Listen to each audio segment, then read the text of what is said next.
জকসুতে শিবিরের জয়ের ৪ কারণ। ১. এর আগে ডাকসু, জাকসু, রাকসু ও চাকসু নির্বাচনের প্রভাব জকসুতে পড়েছে। ২. ছাত্র শিবির প্যানেলের জয়ের পেছনে অন্যতম কারণ কৌশলী প্যানেল গঠন। ৩. ছাত্রদলের ভেতরে বিভাজন রয়েছে, গ্রুপিংয়ে হারল ছাত্রদল। ৪. বাম সমর্থিত জোটের প্রার্থীরা সাড়া পাননি, জাতীয় ছাত্রশক্তি সমর্থিত প্যানেল ভোট টানতে ব্যর্থ হয়েছে। জগন্নাথ বিশ্ববিদ্যালয় কেন্দ্রীয় শিক্ষার্থী সংসদ জকসু নির্বাচনেও জয় পেল ইসলামী ছাত্র শিবির। সহসভাপতি, ভিপি, সাধারণ সম্পাদক জিএস, সহসাধারণ সম্পাদক সহ এজিএস ২১টি পদের মধ্যে ১৬টিতেই জয় পেয়েছেন ছাত্র সংগঠনটির সমর্থিত অদম্য জবিয়ান ঐক্য প্যানেলের প্রার্থীরা। এর আগে গত বছর ঢাকা বিশ্ববিদ্যালয় সহ ৪টি বিশ্ববিদ্যালয়ের ছাত্র ও হল সংসদের বেশিরভাগ পদে বিজয়ী হয়েছিলেন ছাত্র শিবিরের প্যানেলের প্রার্থীরা। ছাত্র শিবিরের নেতাকর্মী ও সাধারণ শিক্ষার্থীদের সঙ্গে কথা বলে জানা গেছে, ছাত্র শিবিরের এই জয়ের পেছনে অন্তত ৪টি বিষয় কাজ করেছে। অনেকে মনে করছেন, এর আগে ডাকসু, ঢাকা বিশ্ববিদ্যালয় কেন্দ্রীয় ছাত্র সংসদ, জাকসু, জাহাঙ্গীরনগর বিশ্ববিদ্যালয় ছাত্র সংসদ, রাকসু, রাজশাহী বিশ্ববিদ্যালয় কেন্দ্রীয় ছাত্র সংসদ ও চাকসুর, চট্টগ্রাম বিশ্ববিদ্যালয় কেন্দ্রীয় ছাত্র সংসদ, ছাত্র ও হল সংসদ নির্বাচনে সাধারণ শিক্ষার্থীরা যেভাবে প্যানেল ভিত্তিক ভোট দিয়েছেন তার প্রভাব জকসুতে পড়েছে। আরেক অংশের ভাষ্য, নিয়মিত সাংগঠনিক সভা, পাঠচক্র এবং শিক্ষার্থীদের একাডেমিক ও ব্যক্তিগত সমস্যা নিয়ে কাজ করার মধ্য দিয়ে শিবির একটি ডেডিকেটেড বা নিশ্চিত ভোট ব্যাংক গড়ে তুলতে সক্ষম হয়েছে।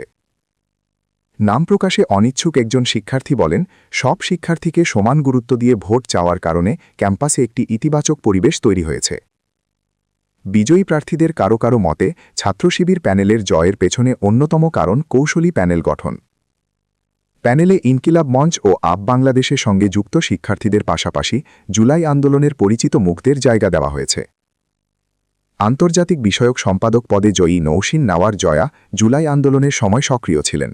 তিনি মনে করেন, সরাসরি শিবিরের রাজনীতির সঙ্গে যুক্ত নন এমন স্বতন্ত্র প্রার্থী এবং জুলাই আন্দোলনের পরিচিত মুখদের অন্তর্ভুক্তি শিক্ষার্থীদের কাছে শিবিরের গ্রহণযোগ্যতা বাড়িয়েছে। এছাড়া একাডেমিক পরিবেশ উন্নয়ন এবং বিভিন্ন সামাজিক ও মানবিক কাজে সক্রিয় থাকা, বিশেষ করে নারী ভোটারদের মধ্যে বড় প্রভাব ফেলেছে। বিশ্লেষণে দেখা গেছে, বিজয়ী প্রার্থীদের প্রায় সবাই জুলাই গণ-অভ্যুত্থানে সক্রিয়ভাবে অংশ নিয়েছিলেন। ভিপি পদে ৫,৫৫৮ ভোট পেয়ে জয় পেয়েছেন রিয়াজুল ইসলাম। এই পদে তার সঙ্গে ছাত্রদল ও ছাত্র অধিকার পরিষদ সমর্থিত প্যানেলের এ.কে.এম. রাকিবের হাড্ডাহাড্ডি লড়াই হয়েছে। রাকিব ভোট পেয়েছেন ৪,৬৮৮টি। অবশ্য তিনিও জুলাই গণ-অভ্যুত্থানের পরিচিত মুখ। জিএস পদে শিবির সমর্থিত প্যানেলের আব্দুল আলিম আরিফ ভোট পেয়েছেন ৫,৪৭৫টি। তিনিও জুলাই গণ-অভ্যুত্থানে সক্রিয় ছিলেন। তার নিকটতম প্রতিদ্বন্দ্বী ছাত্রদল ছাত্র অধিকার সমর্থিত প্যানেলের খাদিজাতুল কুবরা।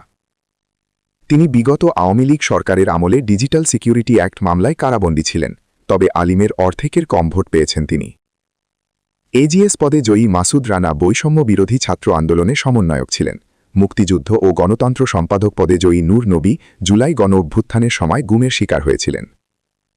গ্রুপিংয়ে হারল ছাত্রদল।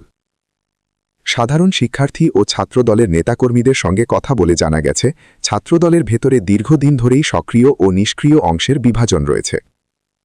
গ্রুপভিত্তিক সাংগঠনিক শক্তি ও নির্বাচনী সমন্বয়ের ঘাটতির কারণে শেষ মুহূর্তে ছাত্র অধিকার পরিষদের সঙ্গে জোট করতে বাধ্য হয় ছাত্রদল। সেক্ষেত্রে ভিপির মতো গুরুত্বপূর্ণ পদ জোটসঙ্গীদের ছেড়ে দিতে হয়। অন্যদিকে জিএস পদে খাদিজাতুল কুবরাকে মনোনয়ন দেওয়ার সিদ্ধান্ত নিয়েও দলের ভেতরে প্রশ্ন ওঠে। প্যানেল ঘোষণার ঠিক আগে তাকে দলে পদ দেওয়ায় এবং দীর্ঘদিন রাজনীতি করা ত্যাগী নেতাদের বাদ দিয়ে তাকে মনোনয়ন দেওয়ায় অনেক নেতাকর্মী মনক্ষুণ্ণ হন বলে জানান সংগঠনের একাধিক নেতা। নাম প্রকাশে অনিচ্ছুক বিশ্ববিদ্যালয় ছাত্র দলের একজন যুগ্ম আহ্বায়ক বলেন, দলের আভ্যন্তরীণ বিভাজনই এই হারের বড় কারণ। নিজ গ্রুপের প্রার্থী না থাকলে দলীয় প্রার্থীকে ভোট না দেওয়ার প্রবণতা দেখা গেছে। দীর্ঘদিন আন্দোলন সংগ্রামে যুক্ত শিক্ষার্থীদের বাদ দেওয়ায় যোগ্য প্রার্থী নির্বাচিত হয়নি। অন্যদিকে বাম সমর্থিত জোটের প্যানেলে জিএস পদে ইভান তাসিফ ছাড়া অন্য প্রার্থীরা উল্লেখযোগ্য সাড়া পাননি।